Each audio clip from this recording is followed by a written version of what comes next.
You're listening to the Broken Havoc podcast on YouTube, where we discuss everything in and outside of the squared circle. Make sure to like and subscribe for more content, and as the frickin' referee would say, ring that damn bell for more notifications.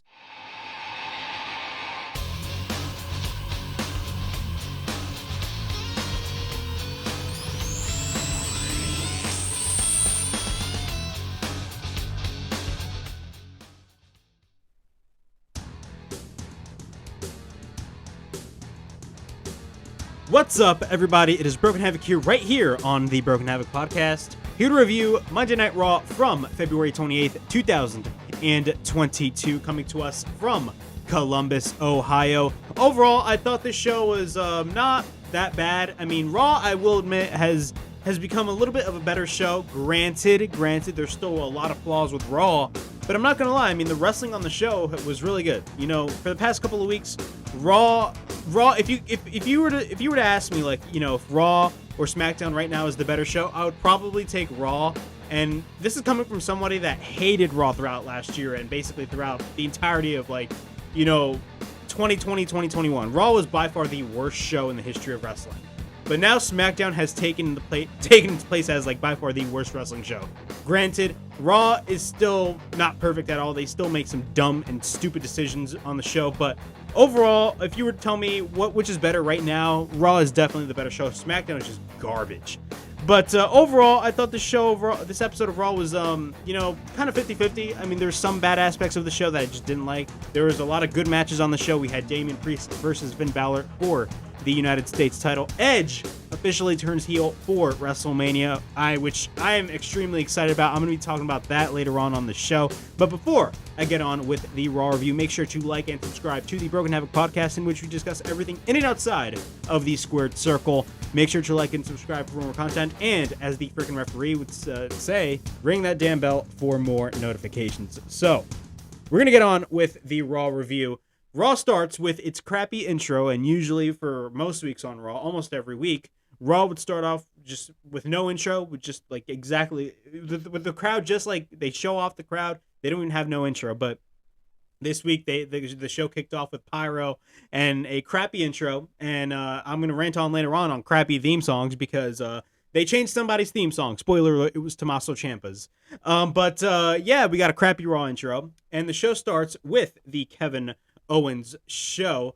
So the show starts off with the Kevin Owens show, of course. Kevin Owens and Seth Rollins, they continue, or especially Kevin Owens, I should say, continues to mock the state of Texas, which most likely will lead to a match between Kevin Owens and Stone Cold Steve Austin at WrestleMania. Yes, Stone Cold Steve Austin is coming out of retirement, most likely for WrestleMania, because they need to sell tickets for WrestleMania.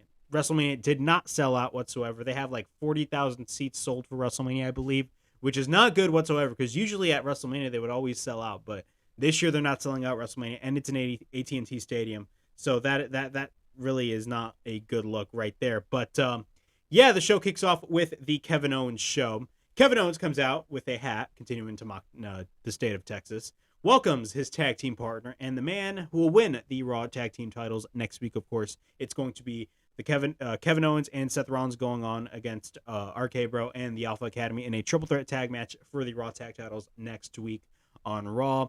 Then Seth Rollins comes out. He welcomes everybody to the Kevin Owens show. They can admit it has been a rough year, or a tough year, I should say, for them thus far. So far, they didn't secure a place at the WrestleMania card, on the WrestleMania card.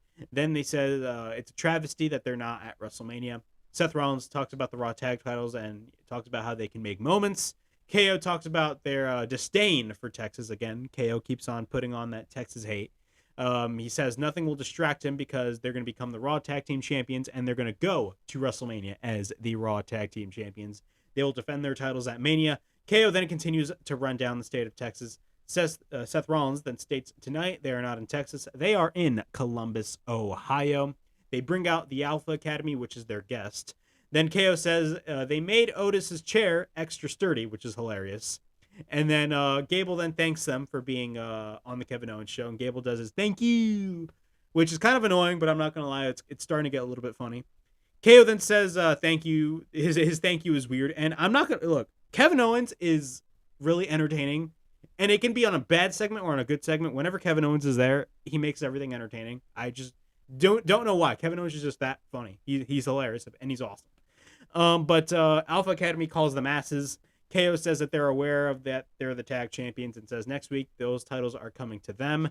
Gable says that they weaseled their way into the title match and says because of Kevin Owens and Rollins getting in the match, their odds went down because Chad Gable has a master's degree. KO says that it isn't personal, it's just business.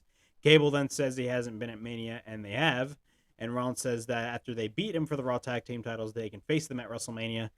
Gable does his sheesh, which is an official shirt on WWEshop.com. Then we got a shushing battle happening between Kevin Owens and Chad Gable. Kevin Owens then hits a stunner on Chad Gable, which will lead to a match between Alpha Academy and Seth Rollins and Kevin Owens. So WWE tends to do this all the time whenever, like, an opening segment happens and then, we go to commercial break and then we immediately go on to a tag match. It happens all the time. It's repetitive WWE stuff. But Alpha Academy versus Seth Rollins and Kevin Owens was not a bad match. I actually enjoyed the match for what it was. Seth Rollins is by far one of the best in-ring wrestlers in the entire world.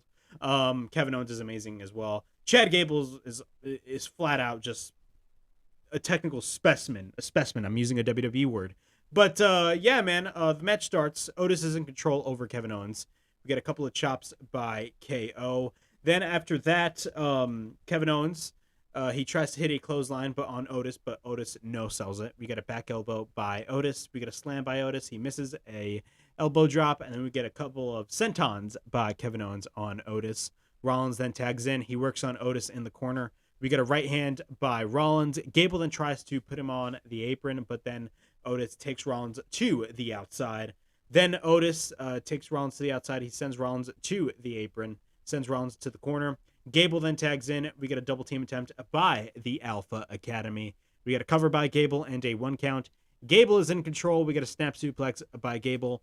Otis then tags in. Rollins then tries to fight back. We get a splash in the corner by Otis on Seth Rollins. Otis then goes to the middle rope. Otis then misses a splash, but then Kevin Owens tags in. He takes out Gable to the outside. Kevin Owens then goes for the cannonball on Otis in the corner after that. Then he takes Gable to the outside. We get a cannonball by Kevin Owens on both members of the Alpha Academy on the outside. Then he hits a frog splash on Chad Gable, but then Otis immediately runs and hits a clothesline on Kevin Owens on the outside. Once we're back from commercial break, Gable is in control over Kevin Owens. He works on the knee. We got a German suplex by Kevin Owens. He works on his knee. He continues to work on the knee. Kevin Owens then goes for a German suplex, and then we get a back elbow by Owens. Then we get an enziguri made by Kevin Owens. Rollins then tags in. He works on Gable. Rollins hits a sling blade. He takes out Otis. Rollins then goes for the springboard knee, and then he hits the Falcon Arrow. But then we get a cover into near fall. Rollins then misses the rolling elbow. At this point, Kevin Owens makes the blind tag after that. We get a super kick by Rollins. Then Kevin Owens goes for the neck breaker on Gable. We get a cover into near fall when Otis interferes. Then Otis takes out Rollins. At this point, Otis is the legal man after that. He misses the stunner. We get a splash in the corner on Kevin Owens by Otis. Otis then goes to the middle rope for the splash, but then Gable tags in. He hits the moonsault. We get a cover and a near fall when Rollins interferes. Otis then runs to the post. Rollins then hits the suicide dive. We get a roll up by Kevin Owens on Gable, but we get a near fall. Gable then hits the German suplex after that. He goes to the top. Rollins, he misses the moonsault, so he tries to go for the moonsault, but then misses. Rollins then tags in. Rollins then picks up Gable and then hits the buckle bomb. Then Kevin Owens hits the stunner. Rollins hits the curve stomp. We get a cover by Rollins, and Kevin Owens and Seth Rollins win the match. Overall thoughts, it was not a bad match whatsoever. It was not a bad opening match for the show. I genuinely am the type of person to say that I don't like, opening segments that will lead into matches. I'd rather much have either an opening segment or a match that just, fires up the crowd and fires up the viewer watching the show. To me, I do not like segments that will lead into matches, opening segments that will lead into matches, because that is something that WWE does all the time. You can always see, all the time, if you guys remember the Authority back in 2014, remember those god-awful Authority segments that would that would be like 20 minutes? And then, when the baby faces are in the ring and the heels are in the ring, the managers are like, oh yeah, you guys got a match, and that match starts right now. Stuff like that. It's kind of repetitive, but I'm not going to lie, the match was really good. Alpha Academy is starting to grow on me. I mean, you know, they're the challenges that they had with RK Bro. Yes, it was really stupid and silly, and that is something I do not like seeing on a wrestling show. But I'm not gonna lie, they're quite entertaining. Gable with his shish, that was hilarious, and the whole shushing battle between Kevin Owens. Again, Kevin Owens is flat out entertaining at everything that he does. Any segment that he is put in, he will make it turn. It will make it go from a shit segment to an awesome segment because of Kevin Owens, and Kevin Owens is the master of that. Like, Kevin Owens is amazing at what he does. All right, now we got Otis versus T-Bar. Overall, this match I did not care about. Otis, they're building up Otis as this unstoppable colossus, and that is another WWE word I'm using because you constantly hear that word all the time on WWE television. Oh my God, look at this colossus, Omas. It's a constant thing that the commentators always say, and it's I'm gonna catchphrase this right now. These are Vince McMahon words. Colossus is a Vince McMahon word, okay? Every time when I say Colossus, I'm going to be like, yeah, it's a Vince McMahon word. But we got Otis versus T-Bar. Yes, T-Bar, a.k.a. Dominik Dijakovic, who, let's face it, hasn't been on television for the past couple of weeks. Where the hell is Mace? I think he got drafted to SmackDown, but we haven't seen him yet. He's probably in catering. But, I mean, this was a squash match. I mean, before the match even started, Otis went straight for the attack on T-Bar. Takes him to the ring. He takes T-Bar and then throws him in the corner. The bell rings, but then T-Bar escapes, but runs into a clothesline by Omas after that. He takes T-Bar and throws him to the mat. We get a cover, and Omas wins the match. It's a jobber squasher match. It sucks because Dominik Dijakovic is that damn good of a wrestler, and he's treated like dog shit to job to Omas. I mean, that's in my opinion, that is a damn shame, but it is what it is. It's just really dumb, but whatever.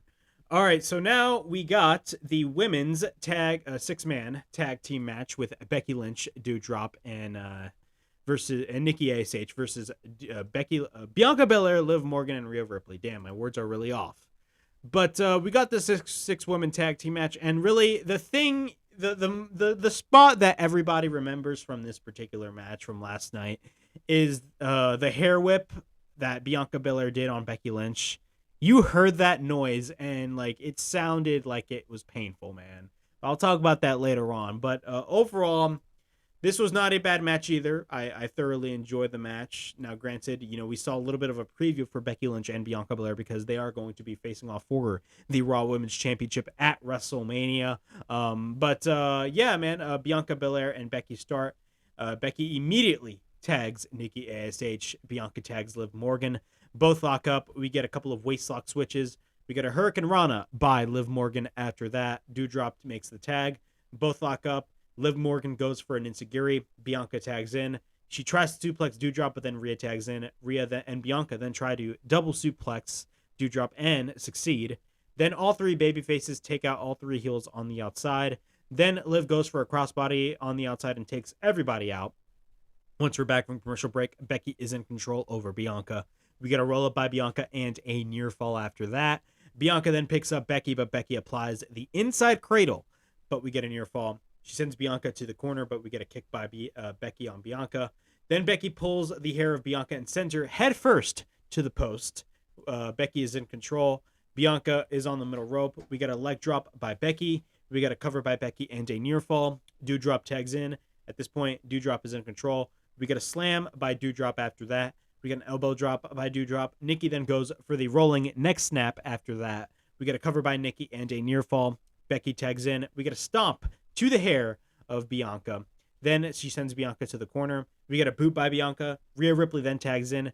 We get a bunch of clotheslines by Rhea Ripley after that. We get a kick by Rhea. She plants Becky to the mat. We get a couple of knees by Rhea. Then we get a drop kick. Then Rhea has Becky up and plants Becky face first to the mat. We get a cover by Rhea and Doudrop interferes. We get a shotgun dropkick after that by Liv Morgan, so she comes back and enters the fray again. Then Nikki tags herself in. Bianca tags in. Bianca picks up Nikki but escapes. But Bianca applies the double underhook and plants her to the mat. Becky then takes Bianca to the outside. Liv Morgan then goes for a crossbody. Doudrop on the outside takes her out. We get a drop kick by Rhea Ripley after that. Then Nikki is on the top. She hits a crossbody. Bianca then hits a spine buster, but Becky interferes and pulls the hair of Bianca Belair. But then Bianca lets go and hits repeatedly, whips Becky Lynch with the hair. She hair whips her, so she hits her with the hair whip. And I'm not gonna lie, man, there was a fan video of somebody filming this, and bro, you heard the noise in the arena if you watch that video. I'm not gonna lie, man, that looked painful as hell. And we've seen that in the Sasha Banks. I think it was in the Sasha Banks match at WrestleMania last year. We saw that last year as well. We saw that multiple times by Bianca Belair. And, you know, I like the fact that they are utilizing that. I actually kind of get a dig out of that. But, I mean, damn, that was like legitimately painful. But then Bianca hits Bianca repeatedly after that with the hair. Then Nikki with the roll-up, but we get a near fall. Bianca then picks up Nikki. She hits the KOD. We got a cover, and the baby faces get the win. Overall, I genuinely enjoyed what I saw in this match. Again, doesn't change my opinion on Nikki ASH. I do not like the gimmick. I think the gimmick sucks. And I think if you showed somebody who used to watch WWE back in the day, and you showed a character like Nikki ASH, you're going to be like, what the hell is this? But overall, I mean, again, this was not a bad match whatsoever. You know, all women gave it their all. I enjoyed the match for what it was. But really, the main moment to get from this entire match was the hair whip. The hair whip from what was it? Bianca Belair on Becky Lynch. I mean, that is just insane. All right, in our next match, we got Tommaso Ciampa taking on Robert Roode, of one of the worst names for a tag team, the Dirty Dogs. But quick rant right here. I want to talk about something right here. So before I get on with this match, they had the balls to change the theme song of Tommaso Ciampa. Yes, you heard me right. WWE changed the theme song of Tommaso Ciampa. Why would you do that? Tommaso Ciampa's theme song was absolutely perfect. There was nothing wrong with his theme song. That theme song gave him identity.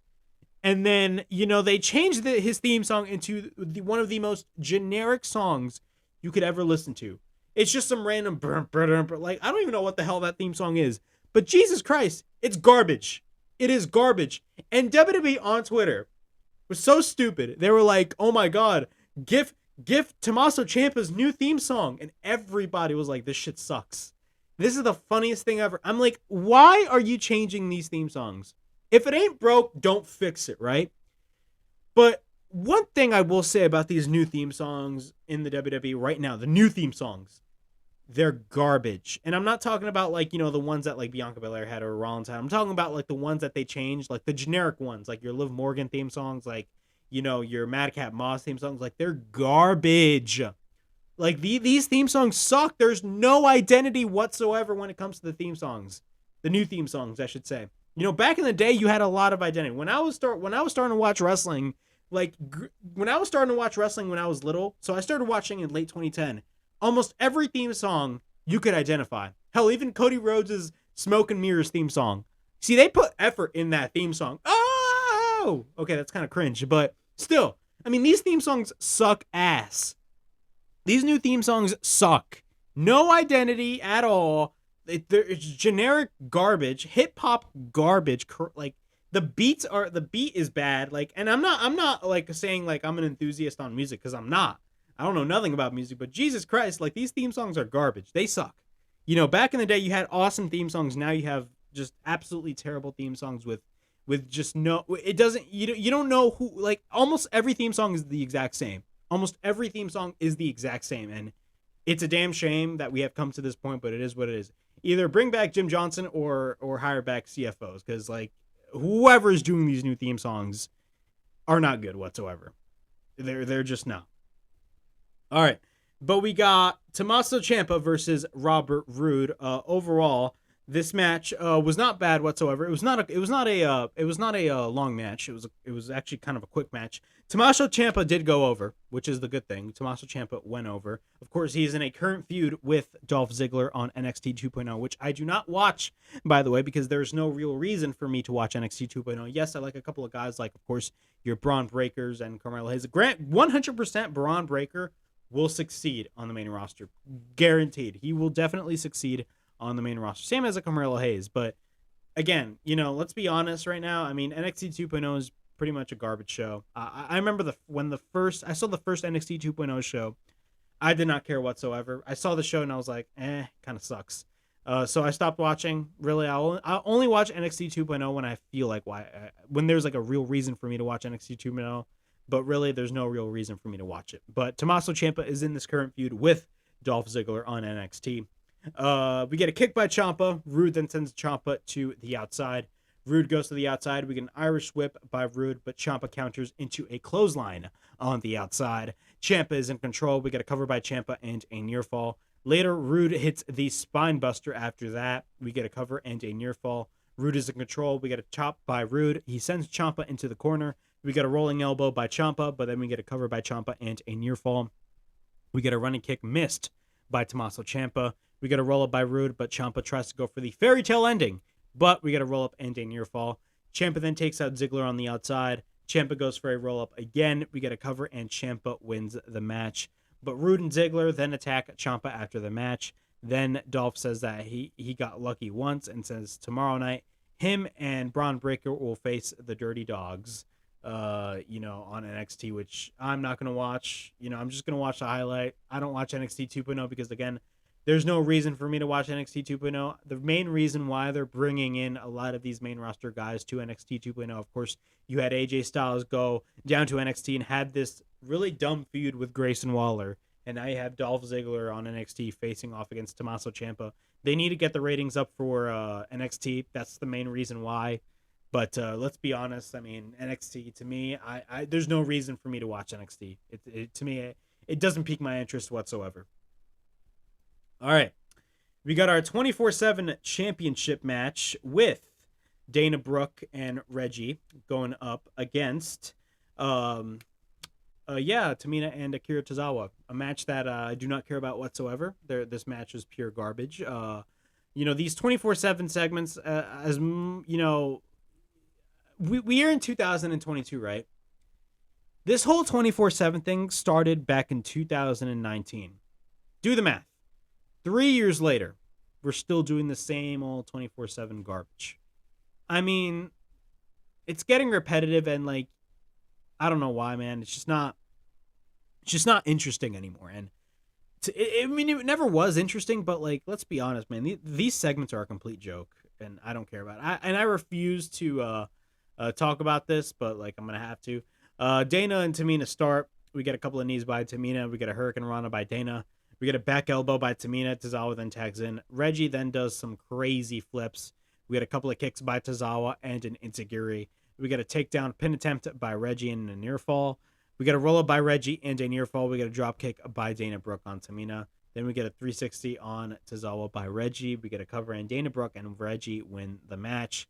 Then after the match, love is in the air. Dana Brooke kisses Reggie. And then Tamina, out of nowhere, kisses Tozawa, but Tamina leaves. So love is in the air, everybody. And I will say, am I interested? Absolutely not. I am not interested whatsoever. All right, in our next match, we got Rey and Dominik Mysterio going up against the Hurt Business. Overall, I'm a big, I love the Street Profits. I mean, not the Street Profits, my dumbass. The Hurt Business, but let's be straight up. The Hurt Business, look, I can't take the Hurt Business seriously if they're running around chasing the 24/7 championship. So what is the point about the Hurt Business that, would pique my interest? They had potential when they were with Bobby Lashley and MVP, but then that went downhill because WWE was really stupid enough to basically split them up, and then they put them back together, but it was too little too late. But Rey and Dominik Mysterio cut a promo on The Miz. Of course, we got The Miz and Logan Paul taking on the Mysterios at WrestleMania, which I don't care about. He says they accepted the match and talks about how they humiliated them last week. Says WrestleMania, they are done with their BS. Dominik calls him a Hollywood mega dumbass and calls Logan Paul Miz's fanboy. Dominik says tonight they are focused on their match with the Hurt Business. The Miz comes out. Miz asks if Dominik really thinks that. The Miz then runs down all of his accolades, which nobody cares about.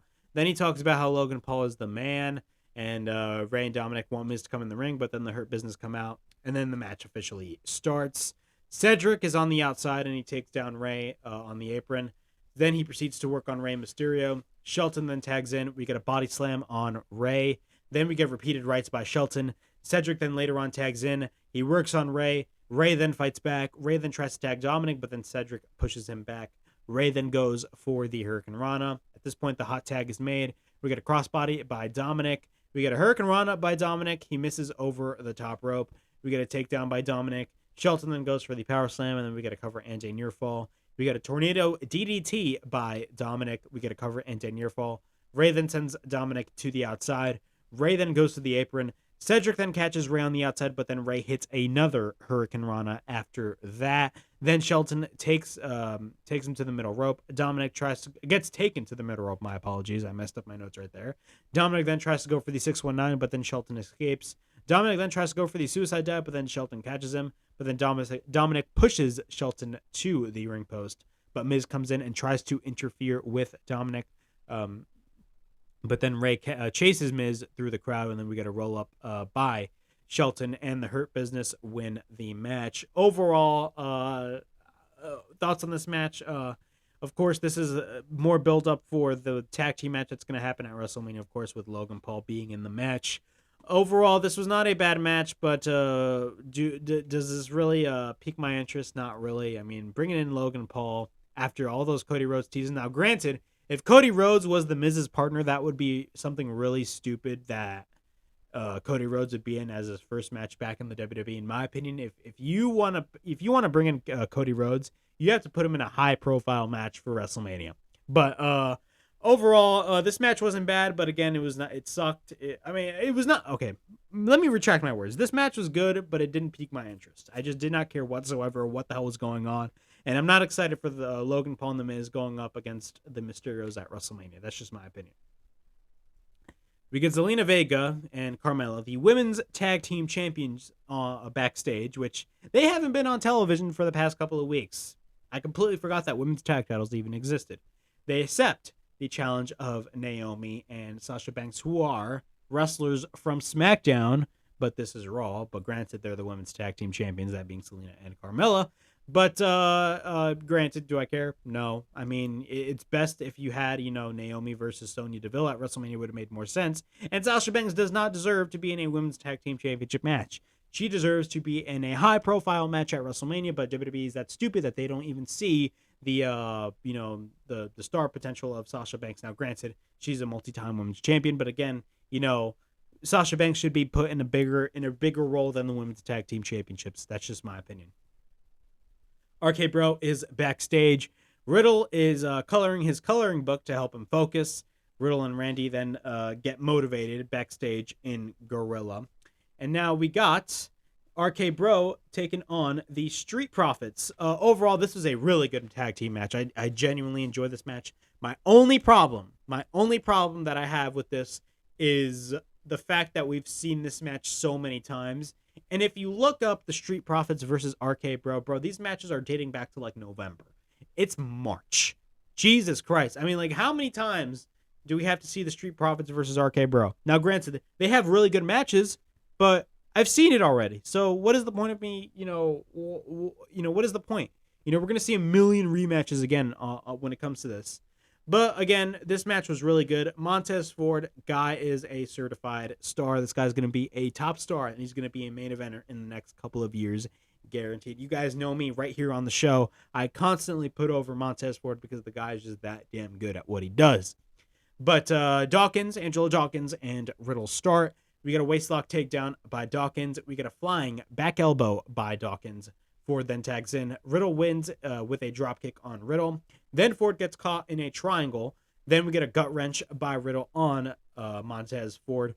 Randy then tags in. He stomps on the foot of Ford. Then we get a double team attempt by RK Bro. Riddle goes for the floating bro. Dawkins then tags in. He drops Riddle, but we get a cover and a near fall. We got a couple of rights and lefts by Dawkins on Riddle into the corner. At this point, the blind tag is made by Ford. Dawkins then gets taken to the outside. We get a springboard by Riddle on the outside. At this point, Ford is the legal man and takes out Orton from the apron. Ford then goes on the apron and hits a senton on the outside on Riddle and Dawkins. Once we're back from commercial break, Dawkins then works on Riddle. Riddle then tries to make the tag, but then Dawkins takes him back. We get a kick by Riddle. Then the hot tag is made after that. Orton then works on Ford. We get a power slam by Orton. He takes Ford to the middle rope. Randy Orton then goes to for the DDT, but both Riddle and Dawkins fight it out. Both take it out to the outside, but then Ford counters with the RKO. We get an enziguri by Ford, but then Ford goes to the top after that. Then we get a beautiful frog splash by Ford. Again, the way Montez Ford wrestles is really unique, and that's what makes him awesome. We get a cover by Montez Ford, and the Street Profits win the match. But Orton had his foot on the bottom ropes, which is kind of weird. He did have his foot on the bottom rope, but then the ref still counted, and he didn't see it. I don't know what was the point of that type of finish, but it made no sense. Even the commentators did acknowledge that, but it was kind of dumb. But it was just a dumb finish. But the Street Profits go over, and that's that. Overall, this was not a bad match whatsoever. I genuinely enjoyed the match. But again, how many times we have seen this match on Raw? So many different times that I don't have to see it again. So I want something new on the show. I really want something new on the show instead of a match, again, with the Street Profits and RKO. And SmackDown has this problem as well. SmackDown has this problem when it comes to rematches. Like, Raw always has the problem of rematches. But SmackDown has gotten worse with it. Like, it is insane. It just is. Rollins and Kevin Owens, we get a backstage interview. He says that they will ride the momentum and win the Raw Tag Team Championships, and they will take them to WrestleMania. Then Owens says that the best part is when they leave that hellhole known as Dallas, Texas. So again, Owens is constantly running down Dallas, Texas. And again, I definitely do see somebody like a Stone Cold Steve Austin coming in, especially from the rumors that, possibly Steve Austin is coming out of retirement. And how old is the guy? 56, 57? I mean, like, bro. I mean, I love Stone Cold Steve Austin, but they have to rely on Stone Cold Steve Austin to come back to the ring. I mean, just to sell ticket sales. I mean, like, it's ridiculous. We got a video package of Veer. Veer Mahan is coming to Raw, guys, and it's been let's see. October was a couple of months ago. It's March 1st right here in New Jersey. I mean, we've seen video packages of Veer for like the past for like how many months now? It started in October right after the draft, and it's now March, and we still got video packages of this shit. If you go on WWE's YouTube channel, or you just type it on YouTube, Veer is coming to Raw, the amount of videos that they have on just Veer coming to Raw, it is insane, bro. It's starting to become a meme. I mean, it is a meme in and of itself. It is a meme in and of itself, but whatever, man. This guy's becoming a Melina, and I've stated this right here on the show so many different times. Veer is becoming Melina. Vince McMahon is backstage with Austin Theory. So Vince McMahon is backstage with Austin Theory, and he talks about the Pat McAfee show. He talks about being on Pat McAfee show. I think it's on Thursday, which I'm definitely interested in seeing. Of course, Pat McAfee is the color commentator for Friday Night SmackDown, and he's had a couple of wrestlers on his show. Of course, Adam Cole had him on the show, and Adam Cole went apeshit. We had the Brock Lesnar on the show, and that was really entertaining. But we're going to have Vince McMahon on the show, and as the rumors have stated, Vince McMahon is possible for an in-ring return at WrestleMania. I just do not see a 76, 78-year-old Vince McMahon come back to the ring. I mean, it's absolutely ridiculous. Vince just said, fuck it, I'm doing this shit myself. But we get a backstage segment with Vince McMahon and Austin Theory. I cannot even hear what the hell Vince McMahon is saying on this segment. And this has been the case for the past couple of months when it comes to him and Austin Theory and these backstage segments. I cannot hear what the hell Vince McMahon is saying. But they both talk about Pat McAfee. Theory asks, what if Pat McAfee tries to jump him? And Vince says that it's not that kind of show. And then Austin says that, it could be. So yeah, Austin is teasing to go to Pat McAfee's show, and what they're doing here is that, yes, the rumors were Vince McMahon is possibly going to be cleared for an in-ring, not cleared, but like Vince McMahon is possibly going to come back to the ring even at 76 years old. But after this segment, I definitely do see it being the case of Vince McMahon has a representative for a match against Pat McAfee, and that guy is most likely going to be Austin Theory. So we're probably going to be seeing Pat McAfee going up against Austin Theory at WrestleMania. For what? I do not know why, but it is what it is. All right, we got Damian Priest versus Finn Balor for the United States Championship. Of course, they teased this match last week on Raw, which was awesome because this match, this match was really good. I'm not gonna lie, I enjoyed this match, and I was really excited for this particular match in and of itself. And this is one thing I will state. One thing I will state right here is that in WWE, within the WWE, I'm not talking about professional wrestling as a whole. I'm talking about within the WWE.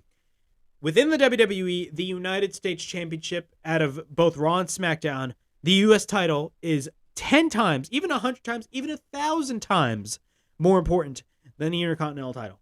I'm telling the God honest truth. I'm not even mentioning the NXT North American Championship because I do not watch NXT. But within the main roster, the U.S. title is much more important than the IC Championship. It just is. And the reason why I say that is because when it comes to the Intercontinental title now on SmackDown, you have a guy like Sami Zayn challenge for the title. But let's be honest. I mean, we're gonna be getting Johnny Knoxville versus Sami Zayn for the IC Championship at WrestleMania. That is a joke. The IC title was a belt that was held by guys like Steve Austin, Shawn Michaels, Razor Ramon, The Rock, who else? Randy Orton, Edge. Like, bro, it was held by so many different guys, and it was such a prestigious title that it went down the hill. The last time that the Intercontinental title was important was when The Miz held the title back in 2016. The Miz basically reinvented his entire career with the IC Championship back in 2016 on SmackDown Live. It was by far one of the best Miz, it was by far like Miz's best year. 2016 was the Miz's best year in my opinion. And he was feuding with Dolph Ziggler for the Intercontinental title. And of course, they main evented, I believe it was No Mercy 2016 for the Intercontinental title. And the Intercontinental title was more important. It felt important, but now it's a complete joke. The United States Championship right now in the WWE is more important than the Intercontinental title because of the fact that we're seeing matches like this. We're seeing Damian Priest versus Finn Balor for the U.S. title. And, I'm not going to lie. It makes the title more important. It makes the title must-see on television. And, I like the fact that, they would have most likely open challenges for the U.S. title. They should have that every week. Now, granted, Damian Priest did turn heel later on, but I'll talk about that later on. But, again, what WWE should do is what John Cena did back in 2015 with the U.S. title and have an open challenge every single week. I think it'd be beneficial for the show. And one of the reasons why, now I'm bringing in the entire topic of the best mid-card title in professional wrestling, the reason why I say the TNT Championship is much more important than both the U.S. and IC titles combined is because of the fact that in most weeks on both Dynamite and Rampage, the title is defended. The title is defended almost every week, and we get awesome-ass matches for it. I mean, Sammy Guevara right now is the current TNT champion, and he's been having bangers of matches. Of course, if you guys don't remember that ladder match that happened a couple of weeks ago on Dynamite between him and Cody Rhodes, I mean, bro, that match was amazing. The TNT championship is by far, within the realm of professional wrestling. Now, I'm not bringing in the discussion with only WWE, but I'm talking about within professional wrestling. The TNT championship is the most important mid-card championship in pro wrestling. But within the WWE, the U.S. title is much better and much more important than the Intercontinental title right now. But Damian Priest versus Finn Balor for the U.S. title. Both lock up. Priest then picks up Balor, but Balor escapes and applies the side headlock. We get a shoulder tackle by Priest. We get a knee by Priest. We get a back elbow. Balor then works on the right arm of Priest. Priest then goes for a couple of rights and lefts in the corner, and then we get a back elbow. Balor then tries to go for the double leg takedown, but then Priest catches Balor. He continues to work on Finn. We get a cover by Priest and a 1 count. We get a side headlock by Priest. We get a shotgun dropkick by Balor. We get a running knee by Balor. We get a jumping stomp by Balor. We get repeated stomps after that. We get a somersault over the top rope by Balor on the outside. Once we're back from break, we get a cover by Priest and a near fall. We get a kick by Priest. Balor then goes for a chop. Priest then fights back. We get an overhead kick by Balor.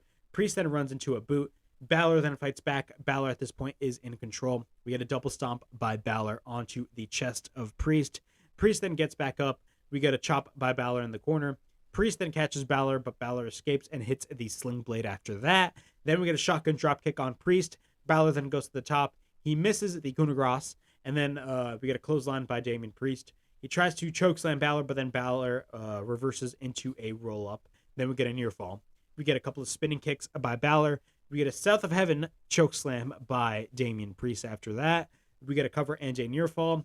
Then Priest picks up Balor, but then Balor reverses and plants Damian Priest to the mat. Then Balor goes for a shotgun dropkick. Balor goes to the top. He hits the coup de grace. We get a cover by Balor, and Finn Balor wins the United States Championship. Overall, this was a really good match on Raw. Probably the best match on the entire show, in my opinion. I mean, again, it makes the championship more important. And with a guy like Finn Balor having the title, I mean, I think it's good for Finn Balor to have a championship like the U.S. title so he can add some legitimacy to the title because that's what the title needs. But overall, fantastic match. But then after the match, Priest then grabs the mic, says that the people carried him to win the United States Championship. His entire reign, he busted his ass, and he's going to win that championship back. Then he hits a clothesline on Finn Balor, and he takes Balor and throws Balor to the announce table. So Damian Priest officially turns heel. Now, I was kind of 50-50 on this heel turn. The reason why I say that is because, when it comes to Damian Priest's character, he's good as a babyface, but, I think there is some potential with Damian Priest being a heel. Now, granted, with Balor being the new U.S. champion, I definitely do see a feud happening for the U.S. title. But when it comes to Balor being the new U.S. champion, I think it was the right decision to make. But, who's to say if his title run is good? Now, what I want to see out of Finn Balor is for him to defend the title every week on Raw, because then it gives you some, reason to watch the show. Oh, I'm excited to see who Finn Balor is going to, challenge for the U.S. title. We should get an open challenge for their mid-card championships, and WWE does not really do that. But again, the U.S. title is more important than the IC championship right now. The Intercontinental Championship is a complete joke. All right, now we got the Edge segments. Overall, this was a fantastic segment. I don't care what anybody says. This is a good closing segment to end off Raw, in my opinion, man. And it gets me really hyped for WrestleMania. One of the matches that I'm really excited for WrestleMania, if not my match that I'm just extremely excited for WrestleMania for. But we get an Edge segment, the moment we've all been waiting for, Edge states, for someone to step up to Edge at WrestleMania. He asks the crowd, who is it going to be? And then it takes a while for nobody to come out, and Edge starts to get pissed. But then finally, AJ Styles comes out, which was the guy that everybody definitely saw him challenging Edge at WrestleMania. So AJ Styles comes in, AJ officially accepts, and what happens after that says that he is happy that he accepts and says, this is the match that we've all been wanting for a long time. And then, he wants the Bulldog AJ Styles. He does not want the AJ Styles playing tag team bitch with Omas. And that was where the heel turn came in. Edge then attacks AJ. AJ then tries to fight back after that. AJ goes for the top rope. He hits the phenomenal forearm, but then Edge hits a low blow on AJ. Bro, low blows are synonymous with AJ Styles, bro. How many times has a low blow hit on AJ Styles? So many freaking times. But we get repeated rights by Edge, and then Edge goes to the outside. He grabs 2 chairs. He's ready to hit the concerto. He takes a while to think it through. But then he hits the concerto on AJ Styles. Then he thinks it through again, and then he hits another concerto on AJ Styles. Edge officially turns heel. It's great. It's amazing. I've always wanted to see Edge turn heel finally in this current run. Now, granted, as much as I love this heel turn, what I would have done for WrestleMania, granted, this is just what I would have done. I have no problem with them doing this. But what I would have done for WrestleMania was have Edge versus AJ Styles be a babyface versus babyface type match. Have them both steal the show at WrestleMania. And then after the match, AJ Styles gets the win. And then what happens? Edge turns heel on AJ at WrestleMania. And then, we go off to the races right there. But I have no problem with Edge turning heel right on this episode of Raw in the closing segment. I think it was necessary for Edge to turn heel. And I think it's going to create an interesting dynamic for WrestleMania. That's just my opinion. I think this is great. Heel Edge is by far the best version of Edge because he's just a, maniacal piece of crap. That is what I love about heel Edge, and I think we're definitely going to see that at WrestleMania. And who knows, the promos that we could possibly see with Edge, him cutting promos on AJ Styles. I mean, the promo segments that we're going to be getting for AJ Styles and Edge is going to be really interesting, and I'm definitely excited. This is by far, besides the Brock and Roman match, which we all know Roman Reigns is going to win with both titles, this is the match right here that I'm 100% going to be invested in, because this is a match that we have all wanted to see at WrestleMania. But overall, I'm happy that we're finally getting AJ Styles versus Edge at WrestleMania 38 in Dallas, Texas. It's about damn time, but we're finally getting it, and we're getting it with heel Edge. But yeah, that was my Raw review from February 28th, 2022. Overall thoughts, again, this show was a 50-50 show.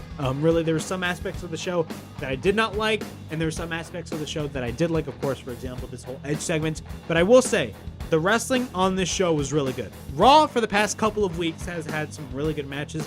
Now, granted, some of those matches were rematches, but I will admit, the matches were good. But yeah, that was Raw. Again, I give, this show was basically a 50-50 show. The show was not perfect, but in nowhere, shape, or form like it was a absolutely horrible, wretched show like SmackDown is now. But yeah, that was my Raw review from February 28th, 2022. Please like, subscribe, comment down below, push that bell for notifications, and be on the lookout for more reviews right here on the Broken Havoc podcast on YouTube. But yeah, this is Broken Havoc, signing out.